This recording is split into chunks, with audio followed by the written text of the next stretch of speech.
Bem-vindos de volta para a terceira e última parte do Mercados em Ação. Como sempre, vamos começar pelo número da semana, que são 200 mil postos de trabalho eliminados pelas grandes tecnológicas norte-americanas, a Amazon, a Alphabet e também a Microsoft anunciaram despedimentos de milhares de trabalhadores. Os despedimentos estão a ter lugar depois de anos de contratações desenfreadas por parte das tecnológicas e com o crescimento do setor durante a pandemia. Agora, perante uma recessão global, as tecnológicas estão aqui a proceder a reajustamentos da sua força laboral. Marco, vamos agora olhar para a personalidade da semana. O que é que tens para nós? Sim, esta semana Ken Griffiths, que é o CEO do hedge fund de Citadel, que teve um lucro recorde de 16 mil milhões de dólares o ano passado, ultrapassando aquele que era considerado até à altura o melhor trade, o melhor negócio alguma vez feito em 2007 por John Paulson, que foram cerca de 15 mil milhões de dólares, e num ano em que a maioria dos hedge funds perderam dinheiro. Aliás, houve perdas totais de cerca de 208 mil milhões de dólares, portanto não foi um ano muito agradável para o setor dos hedge funds, mas houve alguns que conseguiram ter performances muito significativas, como o Citadel, e portanto esta semana é a figura. Obrigado, Marco. Filipe, olhando agora aqui para um tema atual, o super pacote dos Estados Unidos de apoio ao investimento. A Europa está a olhar com algum receio para este pacote, com medo que as empresas europeias sejam ultrapassadas e que a economia europeia seja ultrapassada. A Alemanha e a França já realizaram aqui uma reunião este fim de semana, onde anunciaram vários investimentos, entre os quais uma linha de alta velocidade entre Paris e Berlim. Como é que olhas para este pacote? Vai haver impacto nas empresas europeias? O que é que podemos esperar? Eu nesta fase acho que isto ainda está muito no ramo da política, não é? E vamos ver até que ponto, como é que isto realmente depois vai ser implementado. Quer dizer, nós estamos neste momento a discutir um pacote enorme de infraestrutura nos Estados Unidos, mas estamos ao mesmo tempo a discutir o debt ceiling, não é? Portanto, o topo de gastos que o governo pode fazer e portanto, a dívida que pode criar, e todos os anos há este problema de uma economia hiperendividada, de um Estado superendividado, e portanto as duas coisas juntas acabam por não casar muito bem. Eu julgo que há aqui, eu julgo que está um bocadinho mais do mesmo, ou seja, nós temos vindo a ser testemunhas nos últimos anos de um conflito económico entre os diversos blocos, nomeadamente Estados Unidos, Europa, China, mais do que estes, mas pelo menos estes três de uma maneira mais forte, e creio que nós temos que ver as coisas um bocadinho dessa maneira. Creio que isto tem um aspecto positivo para a Europa, na minha opinião, que é não permite à Europa relaxar nos seus processos de tomada de decisão conjunta. Ou seja, o projeto europeu tem tido um conjunto de crash tests ao longo das últimas décadas, dos últimos anos, sendo que os mais importantes foram a crise da dívida e agora a resposta à guerra na Ucrânia. Esses dois foram muito importantes, porque foram, e ainda são de alguma maneira, mas foram momentos nos quais a coesão do projeto europeu foi verdadeiramente colocada em causa e poderiam ser o início do fim da União Europeia e do projeto europeu. Quando temos vamos chamar-lhe uma ameaça, eu ponho entre aspas porque ameaças são outras coisas, mas quando temos uma ameaça deste género vindo dos Estados Unidos, uma ameaça económica, isto obriga um toque a reunir para que haja uma maior interligação entre os países europeus, e que é cada vez mais evidente que, com todos os defeitos que o projeto europeu tenha, a Europa como bloco realmente aliás, a Europa, para responder neste tipo de atividade económica e de projetos desta dimensão, só pode continuar a lutar enquanto unidade, não é? E portanto eu prefiro, perante este projeto em concreto, prefiro ver o copo meio cheio e dizer que isto obriga os europeus a entenderem-se, da mesma maneira que outros desafios já o fizeram, e coloca sempre em cima da mesa a necessidade de Europa continuar a funcionar como um bloco.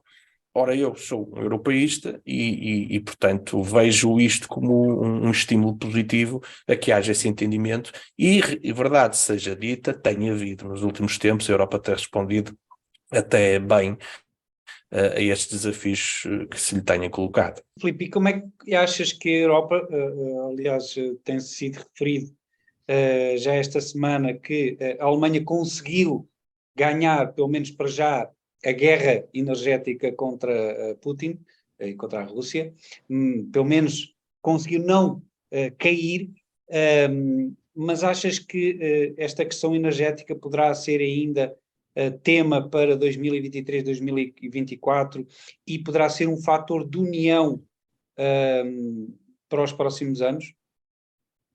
Bom, que vai ser para este ano, eu creio que vai, para este ano e para este inverno, porque nós tivemos, enfim, na vida, para tudo é preciso ter alguma sorte, não é? E a Europa também teve aqui algumas sortes no meio disto tudo, porque não só estamos a ter um inverno mais moderado, pelo menos até agora, como, e se calhar mais importante do que isso, o facto de termos tido uma desaceleração económica importante na China fez com que, digamos, a competição por fontes alternativas de gás natural e de petróleo, enfim, não fosse tão acirrada e isso permitiu abastecer bem a Europa, nomeadamente de gás. Agora nós este ano vamos ter outra vez o mesmo problema, ou seja, o gás russo vai continuar a estar ausente e vai ser preciso repor estoques. É evidente que também estamos a ter sorte com os renováveis, porque as coisas estão a correr melhor aí a esse nível, os projetos também são maiores, o nuclear também já está em França outra vez com uma produção mais perto daquilo que tem sido a média histórica. Mas, e era aqui que eu queria chegar, o facto da China voltar a consumir de uma forma mais normal vai provocar aqui uma competição importante.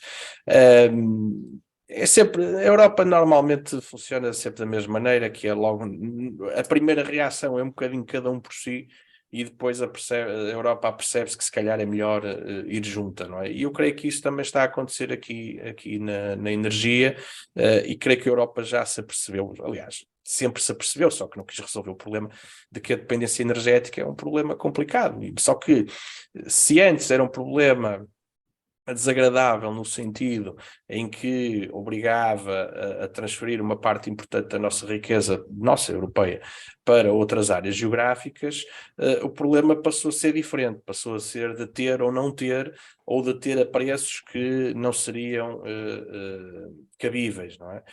E portanto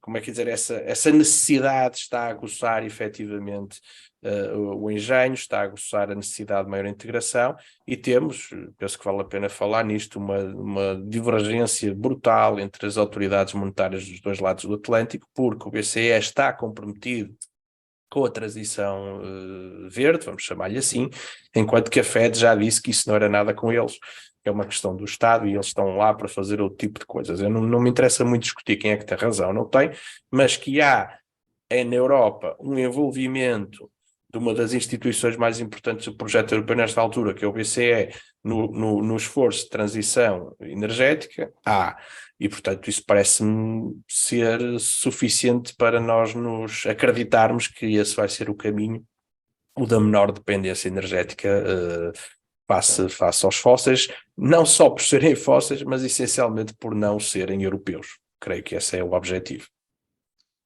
Filipe, já estamos quase a terminar, mas queria-te perguntar pela situação da China. Já pintaste aqui um pouco o cenário, mas tivemos um crescimento de 3% em 2022, abaixo do previsto. Os economistas da Reuters estão a apontar aqui já o crescimento para 2023 já perto dos 5%. Como é que olhas, o que é que podemos esperar aqui no novo ano chinês que começou precisamente esta semana? Como é que olhas para a economia chinesa este ano? Bom, quanto aos números propriamente ditos, eu não vou usar fazer previsões, até porque nós sabemos que os números também do lado de lá são um bocadinho fabricados e, portanto, não vale a pena atirarmos um número, podemos acertar, podemos não acertar, não sei se é muito útil.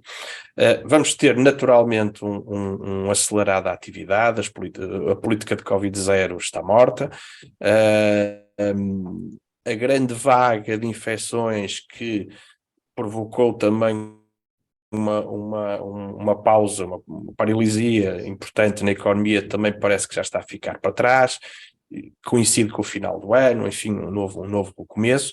Aquilo que me parece é que nós vamos ter, e referi há pouco, um revenge spending muito mais ligado aos serviços do que propriamente aos bens.